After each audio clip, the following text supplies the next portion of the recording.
Bonjour à tous et bienvenue pour ce nouveau test. Aujourd'hui, on va parler des Diffier avec le WH820NB, qui est donc le dernier casque sorti entrée de gamme de la part des Diffier, Bluetooth avec réduction de bruit, et qui est environ vendu 80-90 €. C'est un casque qui est très intéressant pour les performances sonores qu'il offre, face à un petit marché qui est quand même intéressant, et surtout face à des casques que j'ai qui se défendent très bien. On voit tout de suite ce que ça donne.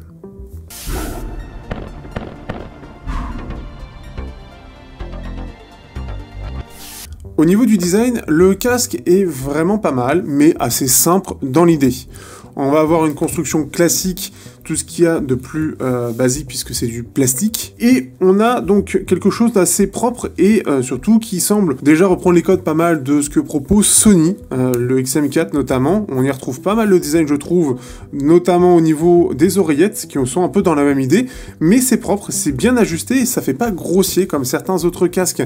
Je repense notamment à l'ancien mais très connu et très célèbre Q30 de chez Anker, Soundcore, qui clairement n'a pas les mêmes finitions. Donc on a vraiment cette évolution. Déjà, c'est une première chose. On va avoir des coussinets qui sont très agréables et très confortables, mais peut-être un peu étroits pour des oreilles qui sont un peu larges. C'est surtout ça que j'aurais à dire, puisque c'est pas extrêmement large, c'est pas extrêmement rond, c'est un ovale qui est assez serré, donc c'est vraiment plus ce petit truc-là.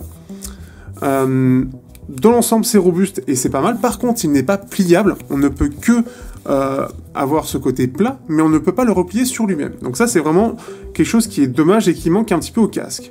Autre chose que l'on va remarquer, c'est l'absence de jack. En effet, c'est parmi les casques qui proposent uniquement une connexion en USB-C avec son téléphone ou avec son PC. Donc c'est tout à fait possible, mais c'est uniquement via l'USB-C et c'est tout. On va avoir un système de mode qui va permettre de gérer surtout et avant tout la gestion de l'ANC ou du mode ambiant, qui est par défaut juste dans ces deux modes-là. Si vous voulez désactiver l'ANC, vous pouvez ajouter le mode. Et vous avez les boutons de plus, moins et power qui est en caoutchouc. Et qui est plutôt une bonne idée puisque ça donne pas forcément cet effet hyper cheap. C'est assez doux, on repère facilement les contrôles et ça fait pas cet effet cheap de bouton qui va partout ou qui semble vraiment ne pas tenir à grand chose. Donc c'est vraiment pas mal de ce point de vue-là, et le design est propre pour le prix auquel il est vendu, donc c'est déjà une très bonne chose. On peut bien évidemment, pour terminer, agrandir comme tous les casques, et c'est pareil de façon propre, tout en plastique, mais en tout cas il respire la robustesse, on a l'impression d'avoir un casque qui est bien fini.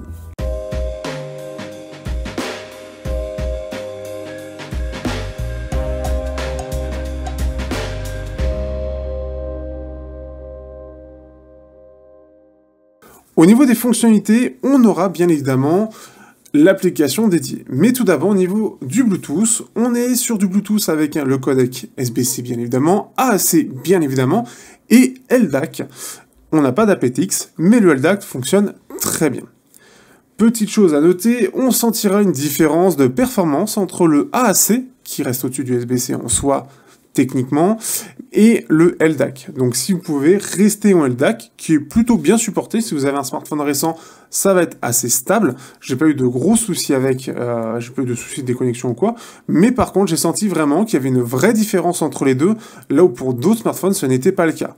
Bien évidemment, encore une fois, et je le répète, si vous avez un Vivo, un Xiaomi, ou encore un Oppo, ou toutes les filiales qui sont liées à ces marques-là, vous risquez d'avoir des performances bien plus décevantes en AAC et SBC, et ce qui fait que dans ces cas-là, il faut vraiment activer le LDAC, et vous allez avoir des différences vraiment énorme en termes de qualité. L'application elle-même est assez complète puisqu'on va pouvoir gérer notamment si le LDAC est actif ou non, et je vous conseille vraiment de l'activer en mode équilibré. Vous allez avoir bien évidemment la gestion de l'ANC, la gestion, alors qui reste assez basique, la gestion du mode ambiant avec le degré de volume du mode ambiant, qui peut être couplé avec de la musique, ce qui est une bonne chose en soi si vous voulez garder cette musique, mais restez un petit peu en alerte si jamais vous voyez des passages un petit peu compliqués, ou vous savez pas trop si c'est très sécurisé ou quoi, donc c'est une bonne chose que ce soit présent. Bien évidemment, vous pouvez l'éteindre. Vous avez bien évidemment des égalisations, alors elles sont préfaites, nous n'avons pas d'égalisation personnalisé, ce qui fait qu'on aura droit à 3 ou 4 de mémoire. Égalisation, pour être précis, dans tous les cas, vous l'avez dans la partie ici vidéo. On va pouvoir gérer quelques commandes, mais très rapidement, sinon ça nous indique ce qui est disponible en termes de commandes, si le LDAC est actif ou non, et bah voilà, après c'est globalement tout ce qu'on pourra faire avec. Dernière petite chose histoire de, on a les sons ambiants qu'on peut mettre, donc c'est-à-dire les petits sons d'orage, de ceci, alors ils en ont plein. Ils en ont beaucoup, mais voilà, si vous voulez un petit côté détente, être dans votre bulle avec un côté un petit peu reposant, il propose aussi cette petite fonctionnalité-là. Donc en tout cas, c'est assez complet. Face à la concurrence, ça n'a vraiment rien à envier à la concurrence en soi. Peut-être juste l'égalisation personnalisée pour ceux qui préfèrent, mais sinon, c'est quand même très propre. Au niveau de l'autonomie, on est aux alentours de 50 heures, ce qui fait que c'est tout à fait correct. Aujourd'hui, on peut faire confiance. Les casques, c'est assez précis en termes de durée de vie. Bien évidemment, c'est fait en AAC. Le LDAC étant plus consommateur, vous aurez sûrement un peu moins d'autonomie, et sur votre smartphone, ça va consommer un peu plus. Mais ce ne sera pas non plus un énorme changement. Vous perdrez quand même peut-être 5 à 10 heures si on est en mode équilibré.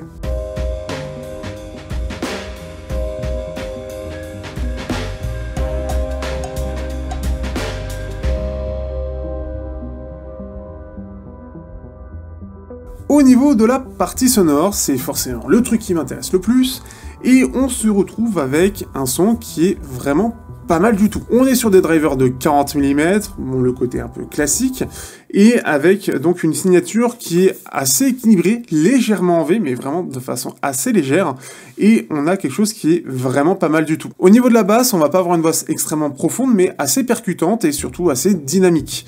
Elle est assez détaillée, mais c'est pas celle qui va s'exprimer, c'est pas celle qui est la plus ample que j'ai entendue. Au niveau des médiums, on a des médiums qui s'expriment plutôt bien, qui sont très légèrement en retrait, et surtout plus orientés sur la clarté des aigus, qui est mis un peu plus en avant, ce qui fait qu'on n'a pas beaucoup de chaleur au niveau de la voix, mais quelque chose d'assez clair, d'assez détaillé, et qui est tout à fait intelligible. Les aigus en eux-mêmes sont un petit peu mis en avant et ça va se ressentir. On a quelque chose qui va mettre un petit peu en avant la voix et les mélodies, notamment tout ce qui est côté clair, et qui est pas mal détaillé sans pour autant avoir de sibilance particulière. Au niveau des extrêmes aigus, c'est assez bien étendu sans avoir de pic particulier et surtout on appréciera les performances sonores dans cette partie-là du spectre qui se maintient bien et qui permet d'avoir quelque chose de détaillé, de fin et vraiment d'assez agréable puisqu'on va pouvoir vraiment apprécier cette partie du spectre, ce côté vraiment fin détaillé que l'on n'a pas forcément sur d'autres casques. Ce qui est bien, c'est que c'est assez polyvalent, mais on sent quand même que la signature dans l'ensemble est un petit peu plus mise en avant sur le côté aigu et extrême aigu, donc pour avoir un peu plus de clarté, un peu plus de définition, et qui est couplé avec un driver qui maintient bien cette partie-là en termes de performance. On pourra tout aussi bien l'écouter sur du classique que sur du métal, ou dans du rock, etc. Donc ce qui fait que c'est plutôt cool de ce point de vue-là. Par contre, il faut savoir que l'égalisation rock rehausse les basses, mais rehausse aussi les aigus, ce qui fait que je trouve qu'ils sont moins agréables parce qu'ils ont tendance à rehausser un peu trop les aigus, et ce qui fait que ça en devient peut-être un petit peu trop agressif, et le manque de basse se fait quand même ressentir, on n'en profite pas assez bien. Vraiment rester sur l'égalisation de base, qui je trouve est vraiment réussie. En plus de ça, on a des performances qui sont plutôt bonnes, qui se maintiennent bien, même avec l'ANC. On pourra avoir un petit peu plus de performance, je trouve, un petit peu plus d'ampleur, notamment au niveau des basses, si on désactive l'ANC, tout comme son grand frère le 950NB, on pourra apprécier un petit peu plus la qualité du casque si on désactive la réduction de bruit, donc chez soi, on pourra avoir un meilleur son, ce qui est plutôt intéressant. Comme vous le savez, l'ANC c'est quelque chose qui prend un petit peu de bande passante pour justement reproduire les sons environnants et pouvoir les couper. Mais forcément, il faut bien que ça prenne ses performances quelque part, et du coup c'est la musique qui, elle, subit un petit peu les conséquences de tout ça. Donc c'est quand même une bonne chose, on peut apprécier le son différemment chez soi avec quelque chose d'un petit peu plus technique. Et justement l'ANC, l'ANC en plus de ça, c'est vraiment pas mal puisque il est vraiment très performant, il fait partie vraiment des très bons casques, que ce soit dans la partie active, donc dans les basses fréquences, comme passive, dans les aigus, etc. Il arrive à très bien lisser tout ça, et ce qui fait qu'on entend très peu de choses quand il est actif. Il fait partie des meilleurs casques, surtout à moins de 100 € dans la réduction de bruit, et ce qui fait qu'on est vraiment dans sa bulle quand on écoute ce casque, donc en plus ça, on écoute encore mieux la musique à l'extérieur, sans être vraiment perturbé par le bruit environnement, même aigu.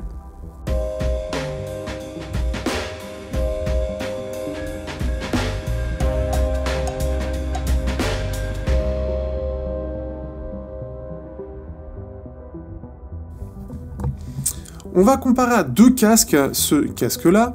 Donc l'idée, et je répète un petit peu le protocole de test, je prends le édifieur, je mets une musique en continu, qui me plaît, et ensuite je change et je mets l'autre casque et je vois les différences, et du coup, voilà ce que ça donne. Donc si je prends le One More Sonoflow, voilà ce que j'entends comme différence. Ce que je vais sentir dans l'ensemble, c'est une scène qui est un peu moins large. On a quelque chose qui est aussi un peu plus ample, notamment pour les basses, mais c'est moins détaillé, on sent que techniquement, ça suit beaucoup moins dès qu'on dépasse les médiums. Au niveau de la basse, on a quelque chose qui est plus profond et qui est plus ample et aussi plus élevé. On va vraiment ressentir ce truc-là. C'est pas forcément plus détaillé, mais on va vraiment avoir quelque chose qui a meilleur débattement et ce qui fait que la basse est, je trouve, meilleure. Les médiums, eux, sont plus chaleureux. On a quelque chose qui est un petit peu plus en avant et un peu moins clair, notamment parce que les aigus, eux, sont un peu plus en retrait. Ils sont aussi plus doux et un peu moins détaillés. On sent déjà, en fait, dès qu'on arrive au niveau des aigus, que le driver est moins technique et qu'on a quelque chose vraiment de moins détaillé, mais quelque chose qui est moins fin. Dans les extrêmes aigus, on sent aussi que c'est un peu moins en avant. On a un petit pic de clarté pour mettre un petit peu plus en avant les détails, mais on sent clairement que là, le driver ne suit pas. Donc on a vraiment cette différence où le édifieur, lui, a un côté beaucoup plus technique du côté aigu du spectre, là où le Sonoflow, lui, il est meilleur, mais sur le côté basse, donc tout dépend de ce que vous cherchez. On va comparer aussi au One Audio A10 ANC hybride, qui est lui vendu un petit peu moins cher avec une finition en métal, et qui est assez intéressant, en tout cas, jusqu'à maintenant, je trouvais que face au One More, il se défendait plutôt bien. Mais, ici, je sens clairement des choses vraiment différentes. C'est clairement moins détaillé, on a une scène qui est plus large, et c'est moins dynamique. En sachant qu'on est sur une signature, elle, qui est en V, ce qui fait que c'est un peu plus difficile, les scènes en V, enfin les signatures en V, eux, vont augmenter la dynamique artificiellement, puisque ça va mettre en avant les basses et les aigus, donc ça donne cet effet de dynamisme, mais face à un casque réellement dynamique, et bah, ça devient moins bien. Du coup, au niveau de la basse, on a quelque chose qui est plus élevé, mais ça manque de profondeur, un côté un peu vibrant, on sent que il n'arrive pas à avoir vraiment de grosses performances dans le bas du spectre. Les médiums sont peu techniques, on a une voix qui est un petit peu voilée, c'est un peu en retrait, c'est pas très détaillé, on a un effet qui est un peu voilé. Et dans les extrêmes aigus, enfin dans les aigus, on a quelque chose qui est bien en retrait et vraiment pas détaillé, on sent vraiment que c'est quelque chose qui manque. Et dans les extrêmes aigus, on a quelque chose qui est un peu plus élevé, mais c'est vraiment peu technique et pas très étendu. Vraiment, ça donne pas cet effet vraiment réussi de ce point de vue-là. Et ce qui fait que c'est pas... le casque fait vraiment pas très performant, en sachant qu'en plus de ça, l'ANC, lui, il est pas incroyable non plus, et surtout, il a tendance à déformer beaucoup la signature sonore en ayant quelque chose de pas très beau, donc en plus de ça, bah, on est obligé un peu plus de le tester sans l'ANC, parce qu'avec l'ANC, c'est vraiment pas bon, et sans l'ANC, c'est bien meilleur, mais c'est cette description-là, quoi. Donc c'est pas terrible face au édifieur. Pour le petit bonus, allez, je le fais, mais j'ai pas complètement terminé, mais en gros, voilà ce que ça donne. Le Skullcandy HNC, qui est vendu, lui, un peu plus cher. Alors, il a une finition qui, je trouve, est à peu près équivalente, mais comme il est un peu plus cher, je trouve qu'il y a un côté un petit peu plus cheap, notamment au niveau de l'arceau, qui, je trouve, est un peu moins bien fini. Du coup, on a quelque chose qui est vraiment plus détaillé, on a une scène qui est quand même un peu moins large, et on a quelque chose qui est plus dynamique. On est sur une signature qui est dit en L, c'est-à-dire qu'elle va appuyer énormément les basses, et après, ça va être plutôt neutre. On a une basse qui est donc beaucoup plus élevée, notamment dans la sous-basse, et beaucoup plus ample, ça va vraiment se ressentir, mais il se défend vraiment bien de ce point de vue-là, et c'est vraiment là où on va l'attendre. Du coup, on a aussi quand même un accompagnement jusqu'au médium, puisqu'on va avoir des médiums qui sont plus chaleureux, plus doux, mais tout de même plus détaillés, et quand même assez agréable dans l'ensemble, assez réussi, surtout avec ce côté chaleureux, sans avoir beaucoup de clarté. Les aigus, eux, sont plutôt neutres, donc on a quelque chose qui est lui un petit peu plus en retrait, un petit peu plus doux, mais reste tout à fait détaillé et un peu plus technique. Et les extrêmes aigus, on reste sur quelque chose qui est un petit peu plus élevé, ça se ressent pas trop, mais plus technique et mieux étendu dans l'ensemble, avec un côté peut-être un petit peu plus métallique très légèrement, mais de pas grand chose. Et le tout avec un ANC qui se défend extrêmement bien aussi. Dans l'ensemble, ce casque est un petit peu plus technique que ce que propose l'édifieur, il est aussi un peu plus cher, mais surtout il va correspondre pour des gens qui, eux, préfèrent avoir beaucoup plus de basses, et en plus de ça, il n'a pas d'application dédiée. Au niveau de la finition, d'ailleurs, on va ressentir un petit peu cette même idée, notamment au niveau des boutons, et le côté un peu caoutchouc, pour cacher ce côté cheap et avoir quelque chose qui passe un peu mieux et qui sont un peu plus durables. Dans l'ensemble, c'est vraiment deux casques qui sont différents et qui répondent à des besoins différents, mais avec un côté technique assez proche dans tous les cas. Et on va passer directement à la conclusion, pas besoin d'aller plus loin.